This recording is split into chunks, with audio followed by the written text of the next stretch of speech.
আমার আব্বু আম্মু আসছিল, তাই এক বস্তা আলু নিয়ে আসছে। এটা হচ্ছে আমার বাপের বাড়ির আলু, আর হচ্ছে এগুলো সিম, আর এখানে একটা পেঁপে, এখানে মুড়ি,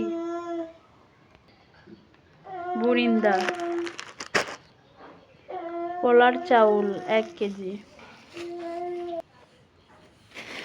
এটা হচ্ছে ছোলা, এখানে 1 কেজি, এটা লাচ্চা সেমাই, এখানে খেজুর 1 কেজি,